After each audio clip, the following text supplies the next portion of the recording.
बिस्मिल्लाहिर्रहमानिर्रहीम। मोहतरम नाजरीन, अस्सलाम वालेकुम। सदर हुकूमत बो अली सिन्हा कहते हैं कि आज से 40 बरस पहले मेरे पास एक मरीज़ लाया गया जिसे कई बीमारियों ने घेरा हुआ था, जिस वजह से उसका दिल जिगर गुर्दे ख़राब हो चुके थे। मुझे उसके ठीक होने की कोई उम्मीद ना थी। मैंने उसके घर वालों से कहा, आप इसे घर ले जाएं, इसके ज़िंदा रहने का कोई इम्कान नहीं है। उसके घर वालों ने कहा कि हम इसे आपके पास लाए हैं, आप इसकी कुछ ना कुछ दुआ तो करें। आपका काम दुआ देना है और शिफा अल्लाह पाक देता है। मैंने कहा, दोस्तों अब ये इस मंज़र पर आ गया है कि कोई भी दुआ इसके लिए फ़ायदेमंद नहीं है। आप लोग रकम ख़राब ना करें, ये मरीज़ थोड़े वक्त का मेहमान है, इसे घर ले जाएं। मेरी बात सुनकर बाकी तो खामोश हो गए। एक घर वाले ने कहा, अगर आप किसी मरीज़ का दर्द दूर नहीं कर सकते तो ये दवाखाना क्यों बनाया है और अपने आप को तबीब क्यों कहते हो? मैंने कहा, दोस्त नाराज़ क्यों होते हो, शिफा अल्लाह के हाथ में है, हम तो एक ज़रिया है। फिर इसके घर वालों ने कहा कि हम इसको घर ले जाते हैं, मगर आप इतनी तो मेहरबानी करें, इसके लिए कोई नुस्खा लिख दे, हम उसे इस्तेमाल करें, हो सकता है खुदा इसे शफा अता कर दे। मैं उनकी बातें सुनकर तंग आ चुका था। मैंने तंग आकर कहा, अगर तुम्हारा इतना ही इसरार है तो इसे जानवरों का चारा बरसीम इस्तेमाल करवाओ, वही इसके लिए फ़ायदेमंद साबित होगा। वो लोग अपने मरीज़ को उठाकर ले गए। इस वाक़या के चंद दिन बाद वो लोग मेरे पास आए और तोहफ़ा देने के लिए घी, दूध, पनीर और कुछ बकरियां लाए। मैंने हैरान होकर पूछा, ये तोहफ़ा किसके लिए लाए हो? इन सब का कौन हकदार है? इन्होंने कहा, उसकी शिफा याबी से हम ये तोहफ़ा आपके लिए लाए हैं। जब मैंने ये सुना तो मुझ पर हैरत के पहाड़ टूट पड़े और मुझे यकीन हो गया कि शिफा खुदा के हाथ में है। वो चाहे तो लाइलाज के लिए भी बरसीम से ही शिफा याब कर दे। बनी इसराइल में एक आदमी काफ़ी बदकार था।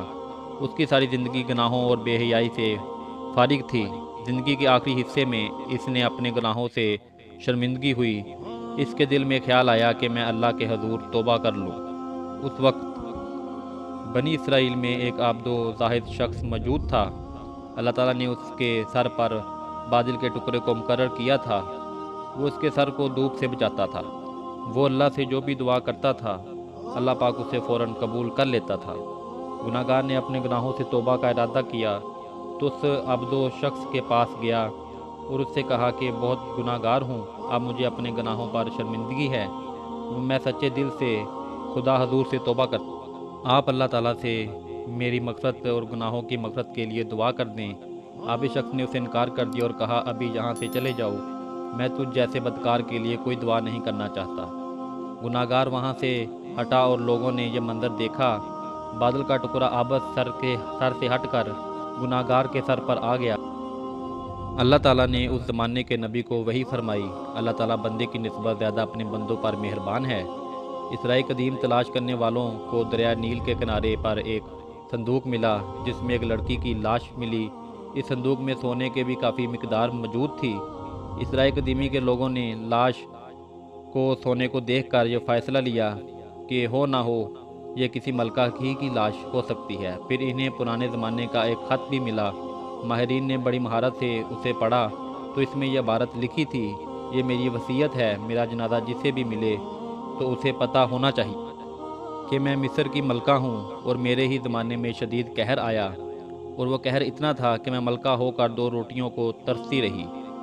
जो मुझे 2 रोटियाँ खिलाएगा मैं और ये सारा इनाम उसे दूंगी, लेकिन हालात से ये जाहिर होता है कि मेरी यह ख्वाहिश पूरी ना हो सकेगी और मैं भूख की वजह से मर जाऊंगी। और अगर मैं मर गई तो यह सोना मेरे साथ कब्र में दफना देना।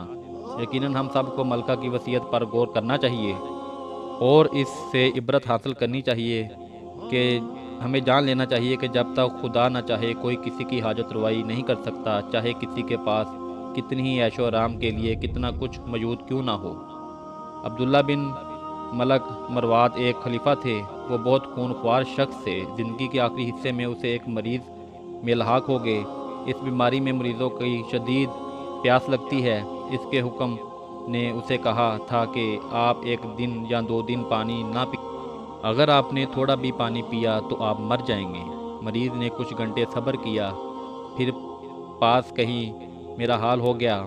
اس نے کہا خدا کے لیے مجھے پانی پلا دو۔ اہل خانہ نے اسے پانی دیا، جیسے ہی اس نے پانی پیا وہ مر گیا۔